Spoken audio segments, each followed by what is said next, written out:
esta mañana con nosotros a Emilio Galván, director del Fondo Especial para el Desarrollo Agropecuario FEDA. Don Emilio, buenos días, cuéntenos. Buenos días, muy contento de estar con ustedes, a quien veía mucho cuando yo era jovencito en la televisión. Ay, Omar. A todos. Y a usted también. ¿También? Claro. No, yo incluso creo que recuerdo joven, que mi abuela veía mucha televisión en la mañana. Entonces yo me levantaba, lo primero que veía eran los matutinos. Y yo creo que recuerdo cuando usted comenzó. O sea, ¿en qué año usted comenzó? No, esos son 40 años nada más que Dani tiene. 40, no, pues entonces no. Pero en hoy mismo no tiene 40. No, en esto tengo 40. Pero en hoy mismo, ¿cuándo usted comenzó? No, fue como los 90, ¿verdad? No, 15 años tengo ya. No, sí. ¿En cuál usted comenzó en los 90? Pues yo recuerdo. En Telemicro. Ahí fue, yo recuerdo, y mi abuela lo veía, yo también. Ni siquiera pero ya, era la abuela. Pero ya es peor la ya cosa. Él venía de reportería en Telesistema, Canal 11, Raitel. 1993, 1994. En ese momento, hoy mismo era el Maduro. En ese momento. No, mentira, es 1+1. Era el fuerte en esa época. Para esa época salió 1+1. Sí, más o menos. Sí. Mire, ahora que estamos hablando de esos temas de origen, yo quiero que usted le explique al público que nos ve, porque la gente me está escuchando que yo digo Emilio. Entonces yo quiero que usted le diga al público que no fue que yo me equivoqué, que su nombre es Emilio. Sí. H-E-C. Exacto, con una C intercalada. Entonces, ya que estamos hablando de origen, cuéntenos por qué usted no es Emilio, sino usted es Emilio con H. Bueno, yo entiendo que yo debía haber sido Héctor Emilio. Entonces había una controversia en la familia. Emilio es un nombre muy tradicional en la familia mía, por el lado de los Condes. De hecho, hay una calle que se llama Emilio Conde en Nagua. El lado de los Condes es el nombre más emblemático porque nuestro tatarabuelo fue el primer conde que vino al país, se llamaba Emilio, conde Puerto Real. Entonces, era español. Entonces, un lado quería Emilio y otro lado quería Héctor, que es el otro nombre, que es el nombre de mi papá, nombre de mi abuelo también. Entonces, una tía, supuestamente, fusionó los nombres y hasta el sol de hoy yo he llevado ese yo no voy a decir ese martirio, pero es una dificultad porque mucha gente no lo sabe pronunciar. Incluso yo recuerdo cuando yo me conocí al presidente Abinader hace ya unos años, 10, 15 años, me decía Emilio. O sea, él es muy formal, pero entonces pronunciaba como con D. Ajá, como con D. ¿Y qué usted le dijo? No, yo realmente nunca, lo dejó. Desde jovencito me dediqué a no contradecir a nadie. O sea, en la escuela me decían de una manera. Cuando yo participaba mucho en las protestas, en los movimientos sociales, siempre había reporteros que me entrevistaban y eso siempre ponían un nombre diferente. Si hubiese sido en los tiempos. ¿Usted era de los revoltosos? No, yo sí. ¿Todavía? Sí, exacto. Yo sigo siendo. No, peleón no. Yo sigo siendo un contestatario. Un luchador por los cambios y por la transformación de mi país y estoy muy contento de que el país está cambiando. Algunas cosas, ayer tuvimos una reflexión grande en unos eventos que teníamos. Ayer mismo estábamos discutiendo sobre los avances que tenemos a pesar de algunos problemas. O sea, República Dominicana es un país que en esos últimos años, desde que tú comenzaste hasta hoy, por ejemplo, los últimos 30 años, un crecimiento económico inimaginable y eso obviamente ha traído unos cambios sociales. Emilio, ¿usted ha participado en algún movimiento estudiantil? Sí, yo participé. ¿Partido de izquierda? Sí, claro. En mi juventud yo participé desde jovencito en un movimiento que se llama Juventud Rebelde en el año 2000. Nosotros luchamos mucho contra la guerra de Irak. No sé si ustedes se recuerdan un campamento que hubo allá en el Parque Independencia. Después tuvimos una lucha importante sobre el Rocash. Ustedes se recuerdan ese error que se cometió de traer ese producto, ese producto mineral, un desecho mineral. También luchamos contra la ley de áreas protegidas. Ese mismo grupo que está todavía trabajando las áreas protegidas, a veces un poco radicales desde el punto de vista ambiental. Yo fui parte de esos grupos. Y obviamente después nosotros creamos un grupo que se llama La Multitud. Es un movimiento que tuvo mucha incidencia. Y es una escuela, fue una escuela para muchos. Ya usted luce más manso. Ya usted está en el gobierno. Mira, yo creo en que el ser humano, lo importante es que aporte a la sociedad desde los escenarios donde esté. Entonces yo valoro cada quien en su escenario, en su rol y en su participación social o política. O sea que yo en ese momento tuve una forma de participación, en esta tengo otra forma y yo lo que trato es que en cada momento poder contribuir de una manera a que el país avance, porque los que luchan por los cambios, los que son revolucionarios, los que quieren ver su país avanzar. O sea, no quieren conflicto ni confrontación, al contrario. El mejor amigo del progreso es la paz. O sea, y la paz. ¿Usted entendió eso ahora, fue? No, pero es que la paz, oye bien, la paz se conquista con justicia. la paz se conquista con justicia, con equidad, con políticas públicas. O sea, y eso es un término. No sé si ustedes conocen a Camilo Restrepo, ese sacerdote colombiano que se fue a la guerrilla del Ejército de Liberación Nacional ELN, siendo sacerdote, porque él creyó que y ese es el lema vamos a decir, de la guerrilla en Colombia, la paz con justicia. Sin justicia es muy difícil que haya paz, porque al final se generan las confrontaciones sociales. De hecho, mientras más equidad logramos, mientras más cohesión social logramos, mientras más... Yo estaba en la feria ecoturística de mi pueblo, Sabana de la Mar, y estaba el embajador de la India. Y la filosofía de ellos, que por cierto va muy bien la India. ¿Cómo va lo de la feria? Lo voy a contar ahora. Es el desarrollo del último de la fila. Esa es la política de los hindúes. Por eso han ido avanzando significativamente. Ya son la 5ª economía mundial y el país más poblado del mundo. ¿Cómo le fue en la feria con el amigo José Cerullo? Está comenzando la feria y estoy invitando a todos los radioyentes y televidentes a visitar Sabana de la Mar, nuestro pueblo, para que conozcan la maravilla natural y el éxito de la feria. Es hasta el día 14, va muy bien y es una buena oportunidad para conocer esa zona que yo sé que mucha gente... ¿Tiene la bendición de la señorita Lupina? Así es, tenemos la bendición de la señorita Lupina. Por cierto, estuve allá ayer mismo antes de venir para acá en la capilla. ¿Quedan misiles todavía por allá? Misiles. Tú sabías que yo, cuando era niño en mi casa, yo encontré 2 cajas, no de misiles, sino de proyectiles, como unos proyectiles de este tamaño. Sí. Y yo, de tonto, siendo muy niño, lo llevé a la policía. Y se perdieron. Por eso son los misiles que mi abuelo le compró no son misiles, para mí eran misiles. Cartuchos vacíos. ¿Tenían pólvora? Claro, eran realmente su abuelo compró eso? Usted viene de lejos. Oiga, lo que pasa que seguro... Me dijeron eso, sí. Seguro fueron campesinos que lo encontraron y lo llevaron, él lo compraba, él compraba todo, era un gran coleccionista y eran objetos de colección. De hecho, yo quiero hacer dar una información que la República Dominicana sabe muy poco, pero que ustedes seguro lo saben. Sí. En Sabana de la Mar, donde funciona el hospital, que de hecho lo están remodelando, esa instalación eran una base secreta de los Estados Unidos. Sí, una base ahí. Sí, de observación y de lanzamiento de proyectiles. Y para evitar la incursión de los nazis a América. De 1955 a 1962 estuvo operando eso allí. Y ahora está el hospital, pero lo están remodelando. Yo quiero hacer un llamado por esta vía. Diga ahí que para quitar esa base, Nikita Khrushchev, entonces secretario general y jefe de Estado de la desaparecida Unión Soviética, y John Kennedy, presidente de los Estados Unidos, en la crisis de los misiles, entre las cosas que acordaron para que no establecieran los rusos base de misiles en Cuba, fue que Nikita Khrushchev le exigió quitar esa base de observación y de lanzamiento de proyectiles. Por cierto, déjame decirte que en una de las fincas de mi abuelo, a propósito de los cartuchos, vamos a decir, los proyectiles, hay un canal marino entre Samaná y Sabana de la Mar. Hay una caseta y hay un hoyo, yo recuerdo muy bien cuando era niño, y hay un agua. Un canal de agua que era de comunicaciones de los mismos americanos que tenían esa zona. Pero ustedes se recuerdan que hasta los franceses querían establecer en esa zona de la Bahía de Samaná una base militar. No se recuerdan ustedes, no sé si ustedes conocen la historia de la ciudad de Napoleón, que quería ser Napoleón Bonaparte. Ahí hay una característica del mar ahí, de esa bahía. No, exacto. Que es no es una bahía grande y da mucha oportunidad, así como la bahía de Guantánamo. Pues yo creo que es un llamado. Se está remodelando el hospital de Sabana de la Mar. Hay que evitar eliminarle la fachada. Y hay que incluso hacer una recuperación de la memoria histórica para instalar ahí, aunque sea en una esquinita, ese museo de que ahí hubo una base militar secreta, porque los dominicanos no lo saben, solamente lo sabemos nosotros que somos de allá, pero los dominicanos no saben que aquí en República Dominicana se instaló en la Segunda Guerra Mundial, o después en la Guerra Fría. No, en el 55 fue la Guerra Fría entonces, exactamente. Con Trujillo fue que permitió, pero fue secreto. Sí, claro. E incluso secreto hasta hoy. Aún así lo mandaron a matar a Trujillo. Esa es otra historia. Emilio, el FEDA, el Fondo de Desarrollo Agropecuario, ¿qué hace por los productores? ¿Qué están haciendo ustedes? ¿Cuáles programas se están llevando a cabo?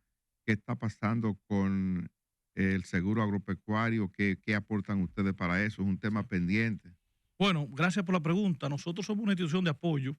Básicamente lo que hacemos es tratar, porque ustedes saben que las necesidades del sector son siempre importantes, porque es un sector que lamentablemente la sociedad dominicana concibió su desarrollo a la luz de la ciudad, de la urbanidad y como dejando al margen el campo. Eso tiene que ver mucho con el neoliberalismo.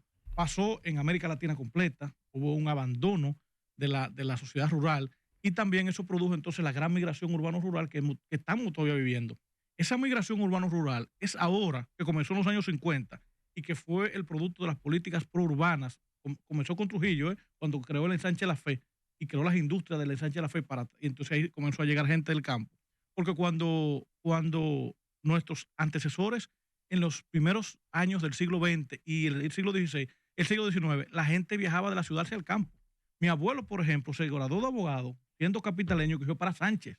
Y en Sánchez fue que se hizo rico, siendo uno de los abogados de esas compañías. Sí, un hombre tiene origen. Mi abuelo. Nació en cuna. Pero tú sabes cómo. Para que tú siendo abogado de las compañías exportadoras que estaban instaladas en Sánchez, que por cierto es una historia que hay que recordar, porque Sánchez fue una capital económica de la República en el 1800 y 1900. Pero la gente migraba de la ciudad hacia el campo. Después se revirtió migrando del campo a la ciudad. Había oportunidades. En el campo. Llegaban ciegos en lugar de, digamos, tuertos en una zona de ciegos. Y se desarrollaron. Y que había que mandar profesionales a los campos también. Sí, en ese tiempo, hasta ferrocarril. Sí. En ese tiempo la gente migraba hacia el campo. Ahora, de los años 50 para acá, migrase a la ciudad. Las ciudades se nos volvieron invivibles. Santo Domingo creo que ya tiene 4 millones de habitantes. Una cosa básicamente gigantesca. Por cierto, una primicia que imagino que la gente no sabe. Santo Domingo es la ciudad más grande del Caribe y de Centroamérica, por encima de todas las ciudades de Centroamérica y del Caribe. Entonces, el FEDA es una entidad para apoyar a esos productores que históricamente han sido, vamos a decir, que un poco abandonados. Y a partir de los años 70, el doctor Balaguer se inventó esta institución para canalizar fondos hacia sectores estratégicos y específicos, porque no tiene capacidad para todos los sectores. Y entonces nosotros, recuperando ese rol, hemos identificado esos sectores que tradicionalmente estaban abandonados y que necesitaban un impulso importante. ¿Cuáles? Nosotros comenzamos con los chivos. República Dominicana produce chivos creo que desde los años 1500, 1600, que Colón trajo las primeras cabras al país o a la isla, pero aquí nunca se le ha puesto atención, no se le había puesto atención a esa crianza. Y en países como España, que son grandes productores, y México, pues es un gran negocio. Sin embargo, aquí era una actividad artesanal, sobre todo en el sur y en el noroeste. Y nosotros, gracias al apoyo del presidente, hemos desarrollado un proyecto que ha convertido a muchos de esos criadores ya en empresarios. Y gracias a Dios hemos capacitado 7,000 criadores y además hemos beneficiado con financiamiento a cerca de 900 de ellos y con padrotes a cerca de 100. Y obviamente que todo eso se reproduce, queremos ampliarlo, pero todo eso se reproduce en el resto del sector. Hoy tenemos una crianza ovino-caprina exitosa en el país, creciendo y que no va a desaparecer como estaba desapareciendo. O sea que no importamos chivos ya. Sí, pero cada vez menos, porque ahora hay mucha producción, hay muy buena genética y los productores ya se están organizando y yo creo que vamos hacia la autosuficiencia en la producción de chivos y quizás ojalá a la exportación, porque la producción de carne en el país es una gran oportunidad. Por ejemplo, nosotros somos en carne de vaca, tenemos competitividad. Entonces, ¿por qué no pensar que en el futuro podamos exportar chivos también, carne de chivo o de ovejo?